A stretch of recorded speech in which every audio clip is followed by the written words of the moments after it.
Hello, Teak Nation. Donnie Aldrich, Chief Executive Officer. Happy to join you again here from my home while we continue to battle this coronavirus pandemic.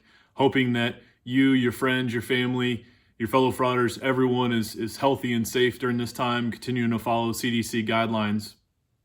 I also want to thank all those first responders, the doctors, the nurses, the police officers. Many of you fit within the Teak Nation family who are out there waking up every single day, serving, trying to help to move us through, move us forward, saving people's lives.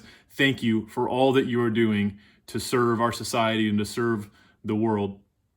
For our part, this is the end of the first full week for our headquarters staff that we are working remotely. I know for many of you, and we want to send you positive thoughts, many of you on the East Coast and West Coast, you've been under restrictions for a little bit longer than that, and many of you are battling this virus head on, and it's in some of the hardest hit spots, both on the East and West Coast of the United States. And want you to know we're sending you positive thoughts. We're continuing to pray for you and think of you.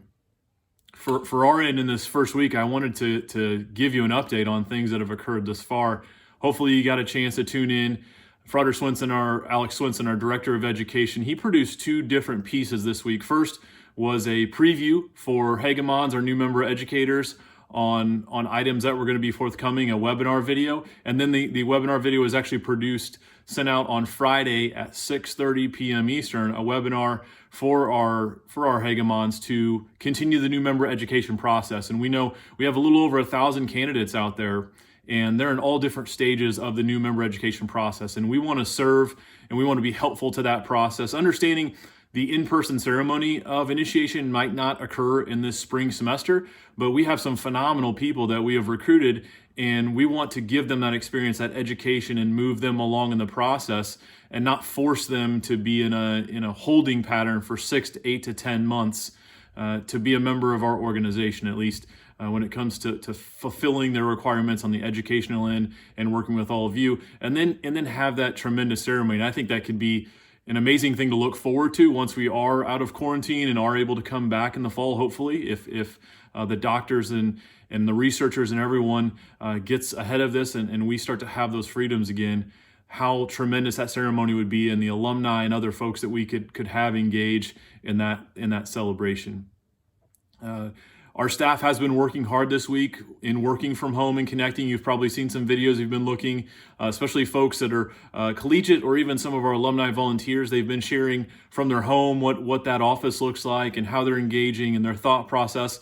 We've even had a group that's working towards colonization at Western Carolina. I saw some initial paperwork come over from our Director of Expansion, Nick Kimball. So that journey continues. We have groups that are moving forward in their process, not just closing out the fiscal year or the academic year, but also in how they are preparing themselves to be a colony, or groups that are doing the work so that they can charter here in the near future. And it's inspiring to me to see the work that is going on and the attitude that people are taking during this time.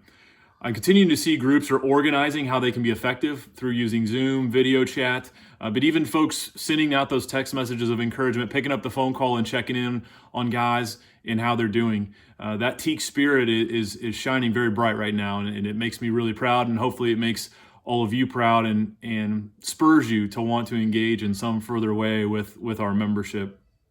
As we look into next week, I want to give you a preview for what's coming next week.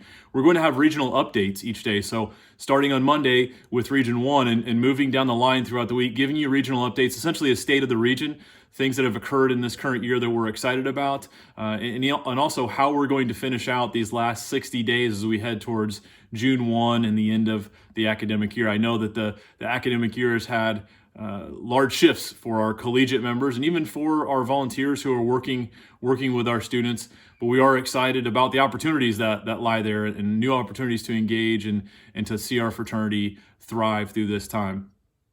At the end of the week, Greg Roskoff is going to give a fraternal services update. So he's going to share the entire picture of the organization, putting all 4 regions together. Where are we as an organization? What things are we excited about? And what are some goals as we move forward into the summer and move in to next year and all that could entail and a lot of the exciting programming that we have on tap for you. Next, as we go into about 10 days from now, so a week from tomorrow, a week from Monday, we're actually going to be in that week starting the new member education process and producing classes, which I'm really excited about because it's a great opportunity to hear from some of the experts in the fraternity, guys who live it and teach it every single day, to talk about certain areas of the organization.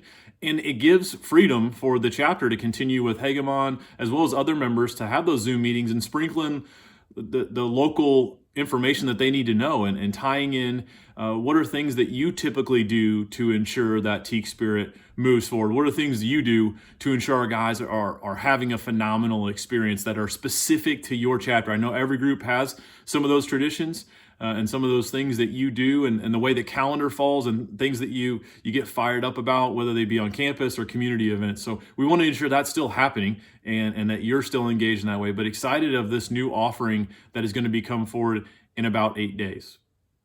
So that gives you a little bit of what's occurred in the last week and what's going to occur next week. I want to thank all of you again who have really been engaged throughout this time. It has been extremely humbling, and again, inspiring is the word.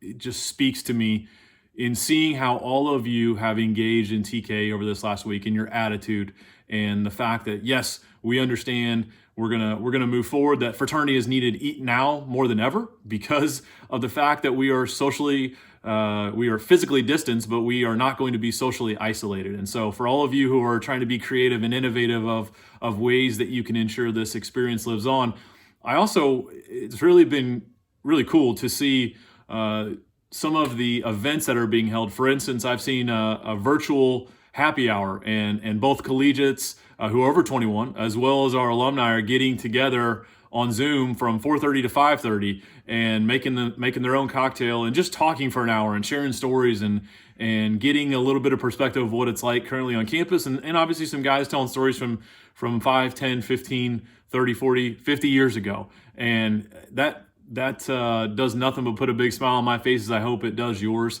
in the fact that this is the fraternity for life, that we are all blessed to be part of the same bond together, and we're finding ways to continue to spend time with each other, to ensure during this time we're lifting each other's spirits up, and looking forward to those times in the future where we are physically going to be able to be together. Last piece I want to share, I was on a call with the Region 1 volunteers on Friday night, and that call was Friday night at 5 p.m. Eastern. And I can only imagine in a typical week what life would be like at 5 o'clock on a Friday. I know my calendar would look different, and probably the calendar of many of those guys, but they were going to do a video chat, and the video chat could only hold 26 guys from the GoToMeeting account that it was going to be used from.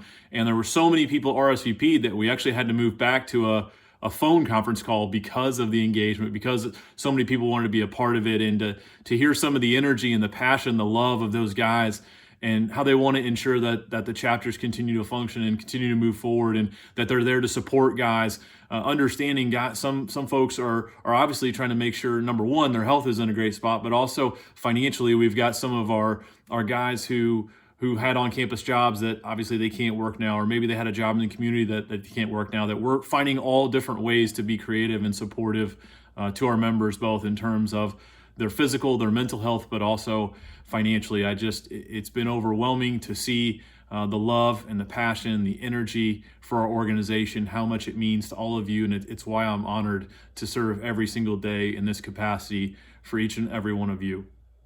As I shared on that call, I feel the responsibility, and I hope you do too, of our founders, of the giants of our organization. And we're lucky to still have some of them with us. You know, Bruce Melcher, who I've spoken with a couple of times this week, these men that guided us through world wars, that guided us through pandemics, that guided us through financial crises and the Great Depression and even recessions, that they have always looked forward with a vision of a bright future for our fraternity, and continue to push and challenge us to operate through these times. And that's the piece that gets me excited out of bed every single day. But also whenever you do hear a person here and there question, why are we continuing to push forward with the year? Why aren't we shutting down like many other businesses and organizations are. To me, it's because of those men. We owe a debt to them that they made sure the fraternity moved forward through those times, and they inspire me, as I hope they inspire you every single day to be innovative and thoughtful and creative to what we can do, how we can reach out to people, but also how we can grow